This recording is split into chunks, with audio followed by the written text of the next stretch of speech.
My name is Cooper Caius. I am the National College Postsecondary Secretary for the 2024-25 year. And these are kind of my closing remarks for the year of my term, actually.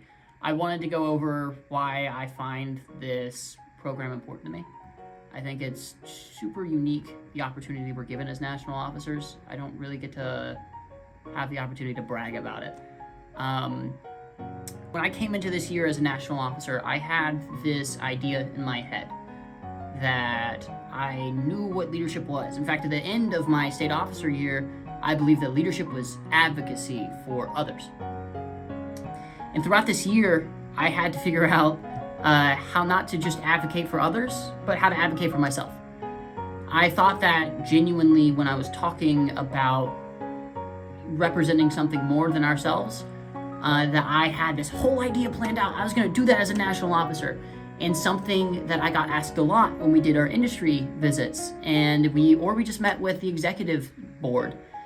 Sometimes the conversation would go towards, what do you want to do? Why are you here? And at a certain point, I couldn't think of really good answers to come up with for why I wanted to do this, other than that I needed to speak for those who felt like they didn't have a voice. And in doing so, I forgot my own voice. So I guess I kind of learned throughout this year how to speak for myself and for others. And it's a dance. It's an art that I thought that I would get down like that, and then I messed up. I used to think that it was just something that I could get like that, and then I learned there's different styles to it, that not everybody does it the same way, that leadership's different for each person. And I think that's the beauty of this opportunity as national officers. I think that students get the chance to consider how this helps them, how they can help others, whether that means speaking in a video or maybe just working as a volunteer at an event in their city. There are so many different ways that we can be leaders, and I got the opportunity to do all of this as a national officer. Got the chance to go on social media, to go to Arizona, to go host a Zoom that was going to be this massive conference for students to talk about what their CEP is going to be like, how they can have fun being a part of SkillsUSA.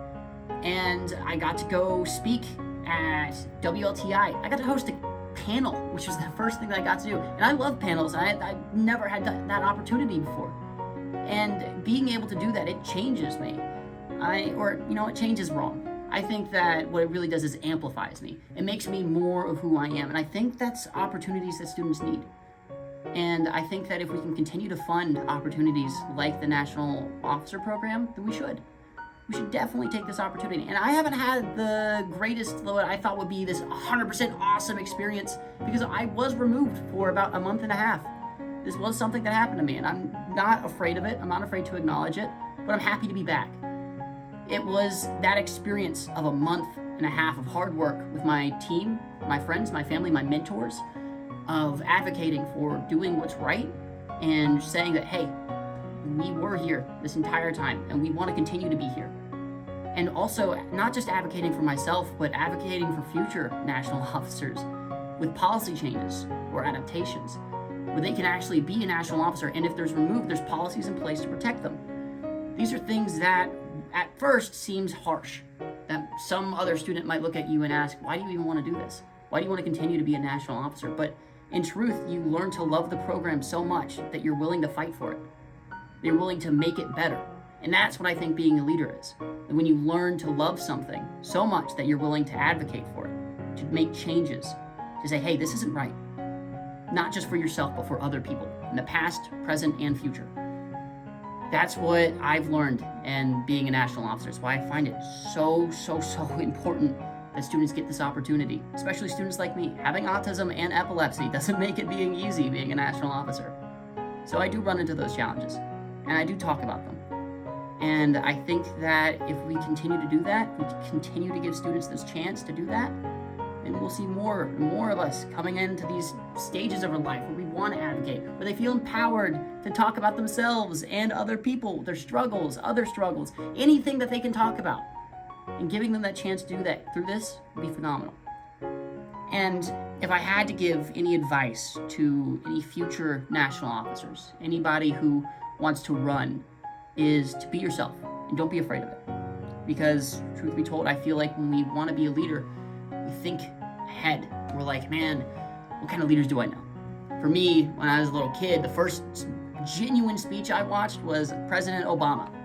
And that was the definition of what I assumed leadership was speaking and being really good at it and being in the face of everybody. And that's what I thought it was. And throughout this year, I learned that it wasn't. It's just being yourself, being true to who you are for the best parts of you and even the most complex and sometimes what we might think is the bitter parts of ourselves, is accepting both pieces and being upfront about it, being genuine. So please, to all of you who want to run, be genuine, be real, be you.